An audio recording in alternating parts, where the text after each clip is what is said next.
ನಾನು ಚೇತನ್ ಹೂಗಾರ್. ನುಡಿದಂತೆ ನಡೆದರು, ನಡೆಯಿಂದಲೇ ಬೋಧಿಸಿದ್ರು. ಆದರ್ಶಪ್ರಾಯವಾಗಿದ್ದೇಗೆ ಸಿದ್ದೇಶ್ವರ ಶ್ರೀಗಳು. ಕಿಸಿಯಿಲ್ಲದ ಅಂಗಿ ತೊಟ್ಟ ದೇವತಾ ಮನುಷ್ಯ ಹೇಳಿಕೊಟ್ಟಿದ್ದಂತಹ ಪಾಠ. ಸಿದ್ದೇಶ್ವರ ತತ್ವಗಳನ್ನ ಪಾಲಿಸಿಯೇ ಪ್ರಸನ್ನರಾಗಬಹುದಾ? ಸಂಸಾರದ ಬಂಧನ, ಮನುಷ್ಯನ ಅವಶ್ಯಕತೆಗಳ ಬಗ್ಗೆ ಶ್ರೀಗಳು ಹೇಳಿದ್ದೇನು? ಹಣ, ಪ್ರೇಮ, ಗುರುವಿನ ಮಹತ್ವದ ಬಗ್ಗೆ ಆಧುನಿಕ ವಿವೇಕಾನಂದ ಬೋಧನೆ ಹೇಗಿತ್ತು? ಇದೇ ಹೊತ್ತಿನ ಫೋಕಸ್ 18 ಶತಮಾನದ ತತ್ವಜ್ಞಾನಿ.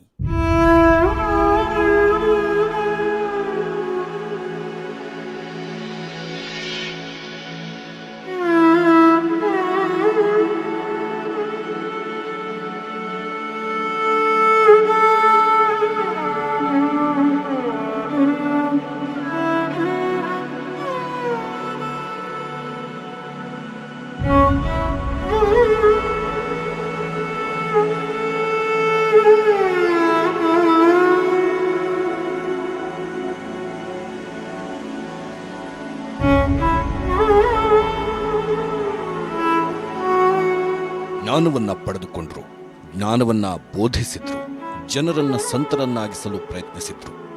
ಜೀವನ ಅಗತ್ಯಗಳೇನು, ಮನುಷ್ಯನಿಗೆ ಸಾರ್ಥಕತೆ ಸಿಗೋದು ಯಾವಾಗ ಅನ್ನೋದನ್ನ ತಿಳಿಸಿಕೊಟ್ರು. ಹೇಗೆ ಬದುಕಬೇಕು, ಹೇಗೆ ಬದುಕಬಾರದು ಅನ್ನೋದನ್ನ ತೋರಿಸಿದ್ರು, ಹೇಳಿಕೊಟ್ರು. ಎಲ್ಲದಕ್ಕಿಂತ ಮಿಗಿಲಾಗಿ ಒಬ್ಬ ನಿಜಯೋಗಿಯ ಕಾಯಕ ಏನು ಅನ್ನೋದನ್ನ ಜನರಿಗೆ ತೋರಿಸಿದ್ರು.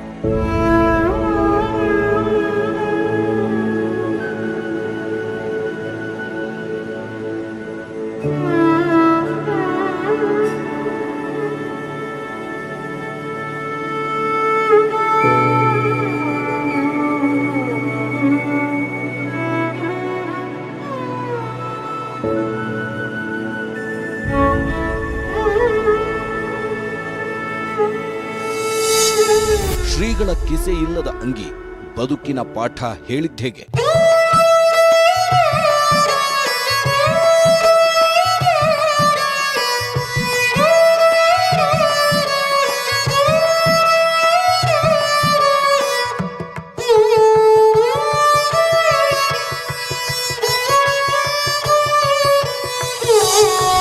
ಸಿದ್ದೇಶ್ವರರ 5 ತತ್ವಗಳು ಜೀವಿಸೋದನ್ನ ಕಲಿಸಿದ್ದೇಗೆ?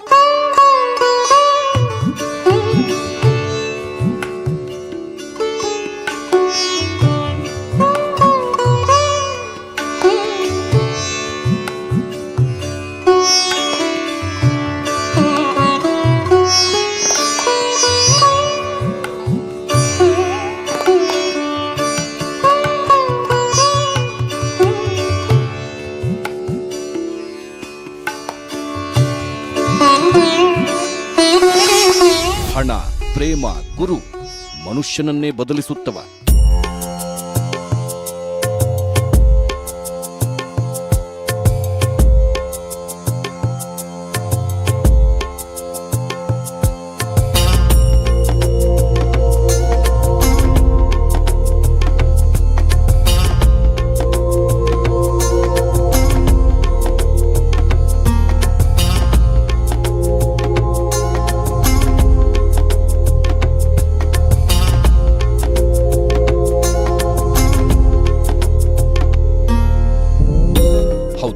ಇವರು ಕೆಲವೊಂದನ್ನ ಹೇಳಿಕೊಟ್ರು, ಕೆಲವೊಂದನ್ನ ನೋಡಿ ಕಲಿಯುವಂತೆ ಮಾಡಿದ್ರು. ಆದರ್ಶಪ್ರಾಯವಾಗುವುದು ಹೇಗೆ ಅನ್ನೋದನ್ನ ತೋರಿಸಿಕೊಟ್ಟಿದ್ರು. ಇವತ್ತು ಸಿದ್ದೇಶ್ವರ ಶ್ರೀಗಳಿಗಾಗಿ ಇಷ್ಟೊಂದು ಜನ ಕಣ್ಣೀರು ಹಾಕ್ತಿದ್ದಾರೆ. ಹೀಗೆ ಸಾಗರೋಪಾದಿಯಲ್ಲಿ ಜನ ಬರ್ತಾ ಇದ್ದಾರೆ ಅಂದ್ರೆ ಅದಕ್ಕೆ ಅವರು ಬದುಕಿದ ರೀತಿಯೇ ಕಾರಣ. ಕೆಲವು ಶ್ರೀಗಳಂತೆ, ಕೆಲವು ಮಠಾಧೀಶರಂತೆ ಇವರು ಎಂದೂ ಬದುಕಲಿಲ್ಲ. ಐಷಾರಾಮಿ ಭೋಗಗಳು, ಸವಲತ್ತುಗಳು, ಪ್ರಶಸ್ತಿಗಳಿಗೆ ಎಂದೂ ಆಸೆ ಪಡಲಿಲ್ಲ. ತಾವು ಏನನ್ನ ಬೋಧನೆ ಮಾಡಿದ್ರೋ ಅದೇ ರೀತಿ ಬದುಕಿ ತೋರಿಸಿದ್ರು. ಇಂದು ಕೋಟ್ಯಾಂತರ ಮಂದಿಯ ಮನಸ್ಸಿನಲ್ಲಿ ದೇವರಾದರು.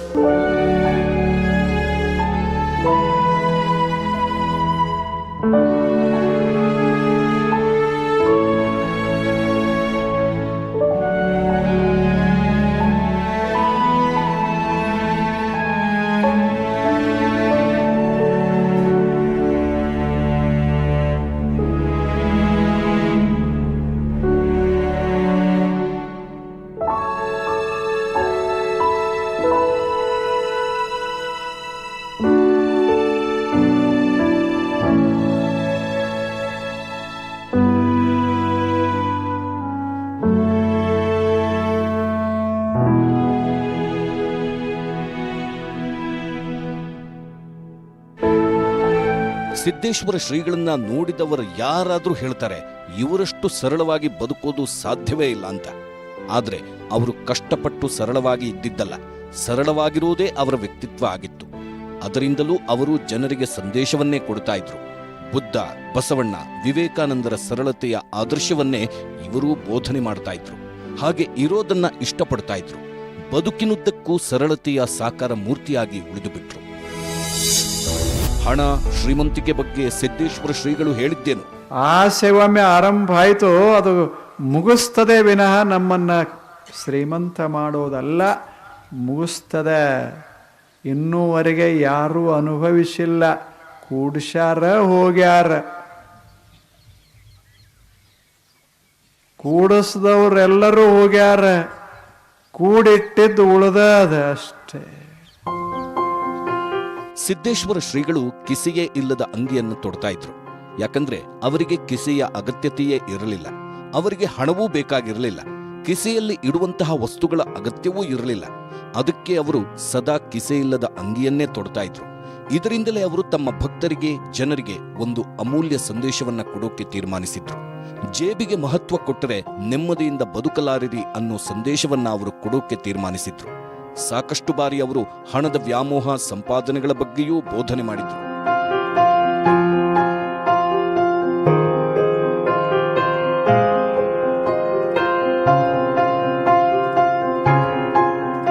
ನೋಡೋದು ಅತಿಯಾಗಬಾರದು, ಕೇಳೋದು ಅತಿಯಾಗಬಾರದು, ಮಾಡೋದೇ ದುಡಿಯೋದೇ ಅದು ಅತಿಯಾಗಬಾರದು, ಉಣ್ಣೋದು ಅತಿಯಾಗಬಾರದು.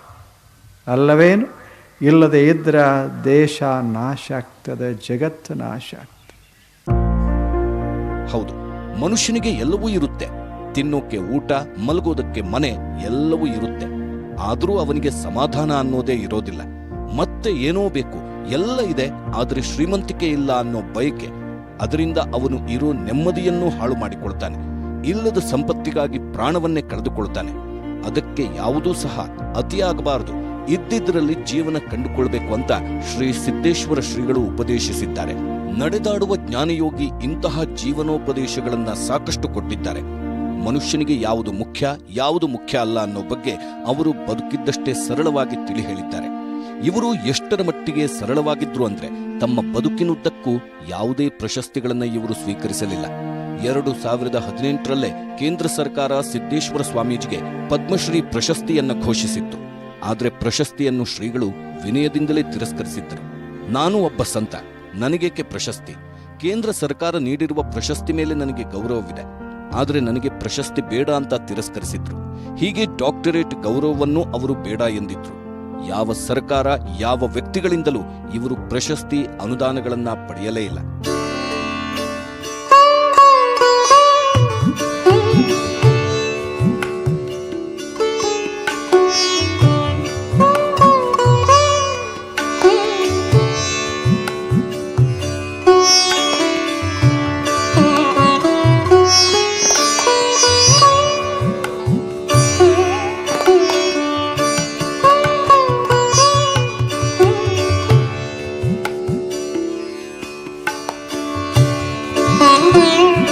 ಸಿದ್ದೇಶ್ವರ ಶ್ರೀಗಳು ಎಷ್ಟು ಸರಳತೆಯಿಂದ ಬದುಕುತ್ತಿದ್ದರು ಎಂಬುದಕ್ಕೆ ಅವರು ಪದ್ಮಶ್ರೀ ಪ್ರಶಸ್ತಿ ಹಿಂತಿರುಗಿಸಿರುವುದೇ ಸಾಕ್ಷಿ.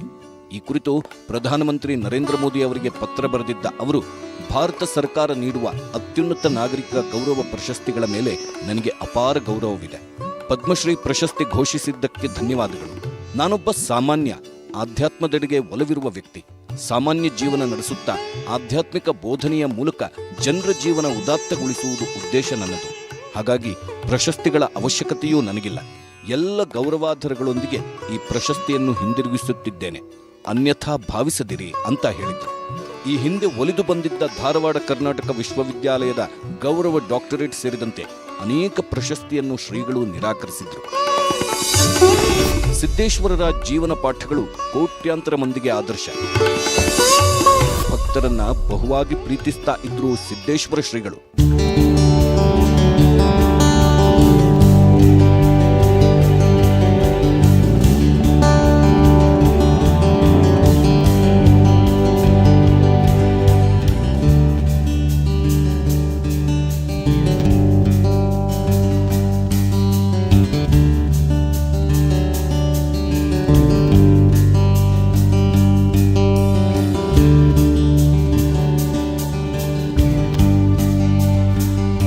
ಜನರನ್ನ ತನ್ನ ಭಕ್ತರನ್ನ ಬಹುವಾಗಿ ಪ್ರೀತಿಸ್ತಾ ಇದ್ರು ಶ್ರೀ ಸಿದ್ದೇಶ್ವರ ಶ್ರೀಗಳು. ಅದಕ್ಕೆ ಅವರು ತಮ್ಮ ಜೀವನವನ್ನ ಜನರನ್ನ ಬದಲಾಯಿಸುವುದಕ್ಕೆ ಮುಡಿಪಾಗಿಟ್ಟಿದ್ರು. ಅವರಿಗಾಗಿ ಬೋಧನೆಗಳನ್ನ ಮಾಡಿದ್ರು. ಕಲ್ಯಾಣ ಕರ್ನಾಟಕದ ಕೇಂದ್ರ ಸ್ಥಾನವಾಗಿರುವ ಕಲಬುರಗಿ ಮೇಲೆ ಹಾಗೂ ಕಲಬುರಗಿ ಜನರ ಮೇಲೆ ಸಿದ್ದೇಶ್ವರ ಸ್ವಾಮೀಜಿ ಅವರು ಅಪಾರ ಪ್ರೀತಿಯನ್ನ ಹೊಂದಿದ್ರು. ಹೀಗಾಗಿ ಕಲಬುರಗಿ ನಗರದ ಆಧ್ಯಾತ್ಮಿಕ ಪ್ರವಚನ ಸೇವಾ ಸಮಿತಿ ವತಿಯಿಂದ 3 ಬಾರಿ ಕಲಬುರಗಿ ನಗರದಲ್ಲಿ ಪ್ರವಚನ ನೀಡಿದ್ರು. 2008, 2010, 2018ರಲ್ಲಿ 3 ಬಾರಿ ಕಲಬುರಗಿ ನಗರದಲ್ಲಿ ಪ್ರವಚನ ನೀಡಿದ್ದ ಸಿದ್ದೇಶ್ವರ ಶ್ರೀಗಳು ಜಿಲ್ಲೆಯ ಅಫ್ಜಲ್ಪುರ, ಶಹಬಾದ್, ಜೇವರ್ಗಿ, ಯಡ್ರಾಮಿಯಲ್ಲಿ ಕೂಡ ಬೋಧನೆ ಮಾಡಿದ್ರು. ಪ್ರತಿ ಬಾರಿಯೂ ನಡೆದ ಪ್ರವಚನಗಳು 1 ತಿಂಗಳ ಕಾಲ ನಡೆದಿದ್ದು ಅಪಾರ ಸಂಖ್ಯೆಯಲ್ಲಿ ಭಕ್ತರು ಇವರ ಮಾತುಗಳನ್ನು ಕೇಳಿದ್ರು. ಬದುಕಿಗೆ ಬೇಕಾದ ಮುಖ್ಯ ಅಂಶಗಳು ಏನು? ಜ್ಞಾನ ಯೋಗಾಶ್ರಮದ ಅಧ್ಯಕ್ಷರಾಗಿ ಅಧಿಕಾರ ವಹಿಸಿಕೊಂಡ ನಂತರವೂ ಸಿದ್ದೇಶ್ವರ ಶ್ರೀಗಳು ತಮ್ಮ ಗುರುಗಳ ಮಾರ್ಗದರ್ಶನದಲ್ಲೇ ಆಶ್ರಮದ ಚಟುವಟಿಕೆಗಳನ್ನು ಮುಂದುವರೆಸಿದ್ರು. ಸಿದ್ದೇಶ್ವರರ ಪ್ರವಚನ ಕೇಳಿದವರು ಅದರಲ್ಲೇ ಅನುರಕ್ತರಾಗಿ ಬಿಡ್ತಾ ಇದ್ರು. ಪ್ರವಚನ ಕಾರ್ಯಕ್ರಮ ಎಲ್ಲಿ ಏರ್ಪಡಿಸಿದರೂ ಸಹ ಅಲ್ಲಿಗೆ ಸಾವಿರಾರು ಸಂಖ್ಯೆಯಲ್ಲಿ ಜನ ಬರ್ತಾ ಇದ್ರು. ಅವರ ಪ್ರವಚನಗಳಿಗಿರುವ ಶಕ್ತಿ ಅಂಥದ್ದು. ಧರ್ಮ ಎಂದ್ರೇನು, ಸಂಪತ್ತಿನ ವ್ಯಾಮೋಹ ಯಾಕೆ, ಮನುಷ್ಯ ಹೇಗೆ ಬದುಕಬೇಕು ಅನ್ನೋ ಸಾಕಷ್ಟು ಸಂದೇಶಗಳನ್ನ ಇವರು ಜನರಿಗೆ ತಿಳಿಸಿದ್ರು.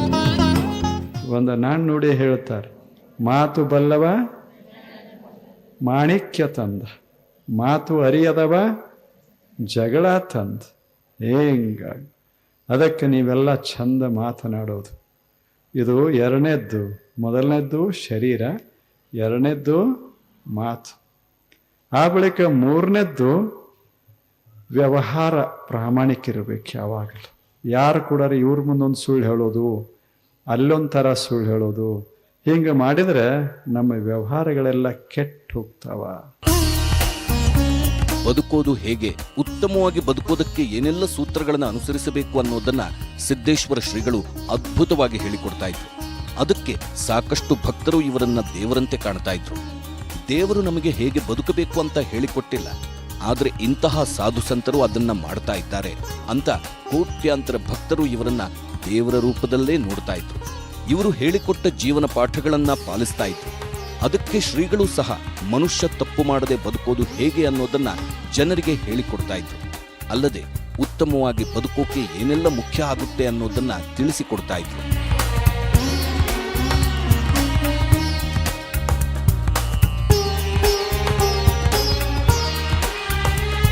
ಮೊಟ್ಟ ಮೊದಲು ನೀವು ಪ್ರೊಫೆಸರ್ ಆಗಿರಿ, ಶಿಕ್ಷಕರಾಗಿ ಅಥವಾ ಟೀಚರ್ ಆಗಿರಿ ಅಥವಾ ಆಫೀಸರ್ ಆಗಿರಿ, ಏನಾದರೂ ಆಗಿ ಮೊದಲು ಏನು ಬೇಕು ಅಂದರೆ ಒಳ್ಳೆ ಶರೀರ. ಒಳ್ಳೆ ಶರೀರ ಯಾವುದು? ಒಳ್ಳೆ ಶರೀರ ಕಾರ್ಯಕ್ಷಮ. ಯಾವುದು ಕೆಲಸ ಚೆನ್ನಾಗಿ ಮಾಡ್ತದಲ್ಲ ಆ ಶರೀರಕ್ಕೆ ಒಳ್ಳೆ ಶರೀರ ಅಂತ ಕರೀತಾರೆ. ಕಾಲ ನಡಿಬೇಕು. 100 ಕಿಲೋಮೀಟರ್ ನಡಿತೇನೆ ಅಂತನ್ನುವ ಉತ್ಸಾಹ ಕಾಲೊಳಗಿರಬೇಕು.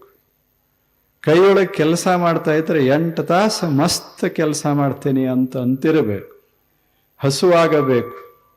ಏನಾದರೂ ಸಹಿತ ಗುಳಿಗೆ ತಗೊಂಡು ಹಸು ಮಾಡಿಕೊಂಡು ಹಿಂಗಾದ್ರೆ ಆರೋಗ್ಯ ಅಂತಾರೆ. ಸಾಯಿಬ್ರು ಹೇಳಿದ್ರಲ್ಲ, ರಾತ್ರಿ ತುಂಬ ಓದ್ಯಾನ, ಬೆಳಿಗ್ಗೆ ಮರ್ತು ಬಿಟ್ಟಾನ, ಅಷ್ಟೇ ಎಲ್ಲ ಹೋಗಿ ಆಗ್ತಾ ಇದ್ದಾರೆ.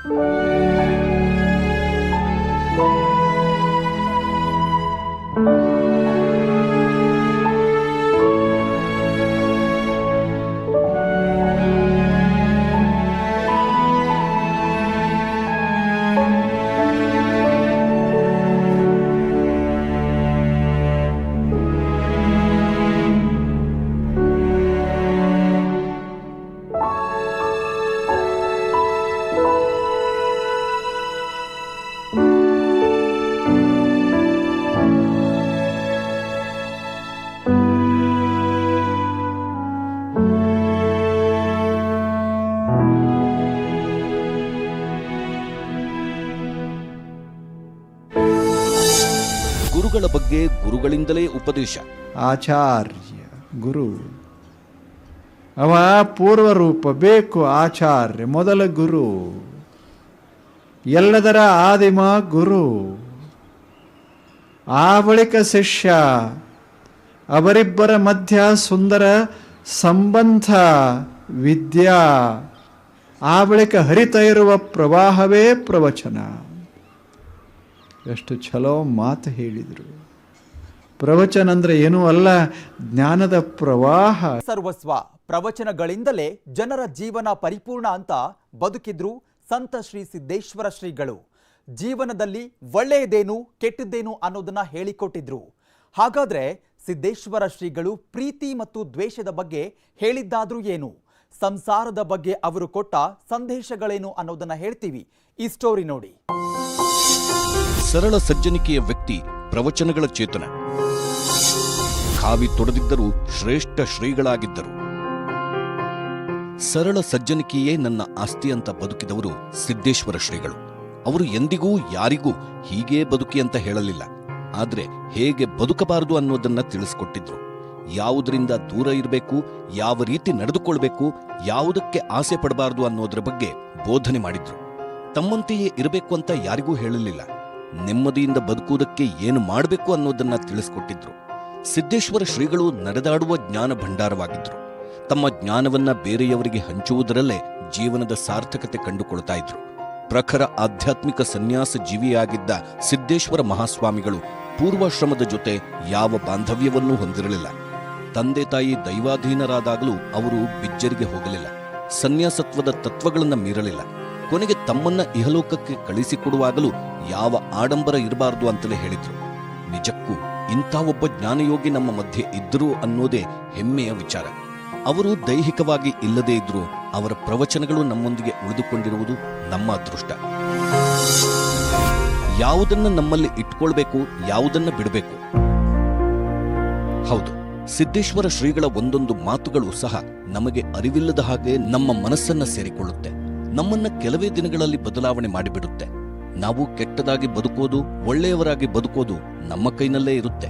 ನಾವು ಆಯ್ಕೆ ಮಾಡಿಕೊಳ್ಳೋ ವಿಧಾನ, ನಾವು ಆಯ್ಕೆ ಮಾಡಿಕೊಳ್ಳೋ ನೀತಿಗಳು ನಮ್ಮನ್ನ ಒಳ್ಳೆಯವನ ಕೆಟ್ಟವನ ಅಂತ ನಿರ್ಧರಿಸುತ್ತೆ. ಹಾಗಾಗಿ ಕೇಳಿದ ಕೆಟ್ಟದ್ದನ್ನ ಅಲ್ಲೇ ಬಿಡಬೇಕು. ಒಳ್ಳೆಯ ರೀತಿ ಬದುಕೋ ಉಪದೇಶಗಳನ್ನ ನಮ್ಮಲ್ಲಿ ಅಳವಡಿಸಿಕೊಳ್ಬೇಕು ಅಂತ ಸಿದ್ದೇಶ್ವರ ಸ್ವಾಮಿಗಳು ಹೇಳ್ತಾರೆ. ಸರಳ ವ್ಯಕ್ತಿತ್ವದ ಶ್ರೀಗಳು ಹಿಂದೆಲ್ಲ ಸೈಕಲ್ ಮೇಲೆಯೇ ತೆರಳಿ ಪ್ರವಚನಗಳನ್ನ ಕೊಡ್ತಾ ಇದ್ರು. ಇವರಿಗೆ ಕನ್ನಡ ಮಾತ್ರವಲ್ಲದೆ ಇಂಗ್ಲಿಷ್, ಮರಾಠಿ, ಪರ್ಷಿಯನ್ ಭಾಷೆಗಳು ಬರ್ತಾ ಇದ್ವು. ಸಾಕ್ರೆಟೀಸ್, ಬುದ್ಧ, ಬಸವಣ್ಣ, ವೇದಗಳ ಬಗ್ಗೆ ತಿಳಿದುಕೊಂಡಿದ್ರು.